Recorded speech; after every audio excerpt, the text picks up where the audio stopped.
May nakita ako sa Facebook na isang Japanese resto na merong 5-star rating and I decided to try it.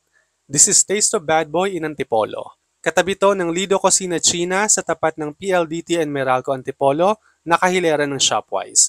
Open every day from 12 noon to 12 midnight. We ordered a solo bundle meal for $3.49. It comes with pork or chicken katsudon, spicy karage ramen, gyoza, and red iced tea. And then we added yakitori for $1.49.